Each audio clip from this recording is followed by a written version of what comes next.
Okay, so if you're feeling a little lost after that last episode, you are not the only one.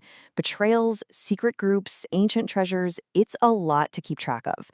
So let's break this whole chaotic mess down and figure out what on earth is going on.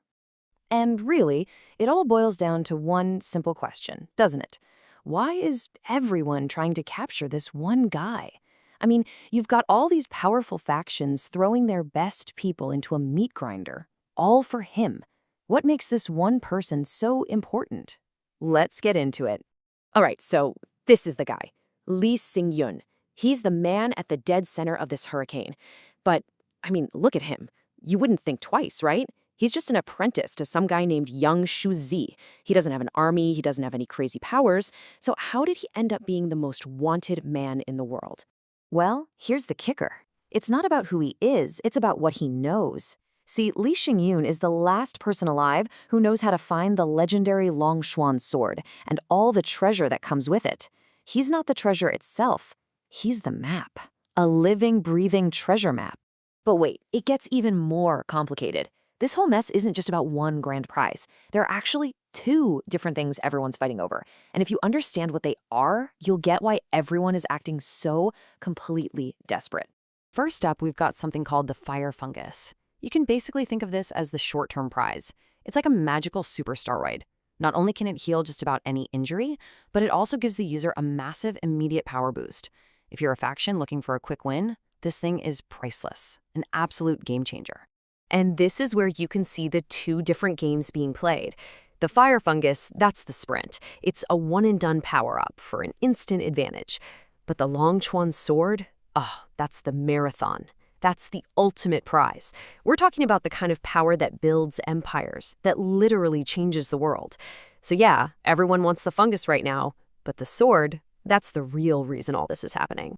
So, who are the major players in this insane game? Well, you can forget about a simple good guys versus bad guys story. This is way messier. It's more like a three-way battle royale, with three huge organizations all trying to come out on top.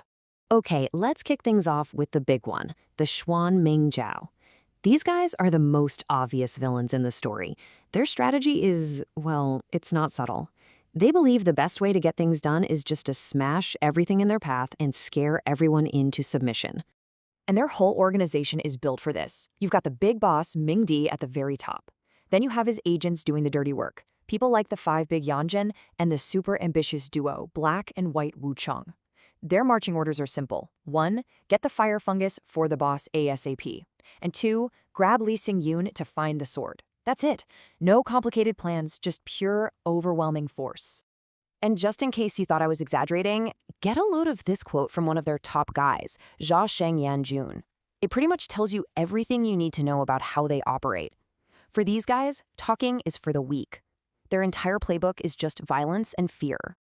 All right, now let's do a complete 180. Moving from the faction that kicks down the front door, we go to the one that sneaks in through the window. Let's talk about Magic Square. They're a super secretive group that's all about working from the shadows. Their leader is someone named Nu Di, and their top agent on the ground is Jiru Zhe. Now, what's fascinating is that they want the exact same things as Xuan Ming Jiao, the fungus, and Li Xing Yun. But their methods could not be more different. They're all about infiltration, disguise, and manipulation. I mean, why start a massive brawl when you can just quietly snatch the prize and disappear, right? And this quote from Jiru Xu, it sums up their whole vibe perfectly. Who I am doesn't matter. Just give me the fungus. For her, her identity is just a costume. The mission is the only thing that's real. It's cold, it's clinical, and man, is it effective. And that brings us to our third major player, Tong Wen Guan. So if Xuan Ming Jiao is the sledgehammer and Magic Square is the dagger in the dark, then Tong Wen Guan is the chess master. These guys are playing the long game. They're patient, they're strategic, and you can bet they're always thinking 10 steps ahead of everyone else. And their strategy is frankly kind of terrifying. Their leader, who just goes by Foster Father, gives his agent Zhang Zifan a really unique assignment. He doesn't say, go attack Li Xing Yun or go capture him. No, he says, go become his best friend. The whole plan is to earn his complete trust, and then when the time is right, use that friendship as a weapon to get to the sword. This order from the foster father just lays it all out. This isn't just spying, it's psychological warfare. They're taking something as pure as friendship and twisting it into a tool for their own gain. And if you ask me, that's maybe the scariest plan of them all. But here's the thing. The biggest threat isn't always the enemy you can see. Sometimes it's the person standing right next to you. The biggest betrayals are happening inside these factions. Take the Xuan Ming Jiao commander, Li Xing Yun. His biggest problem wasn't his enemies. It was his own team.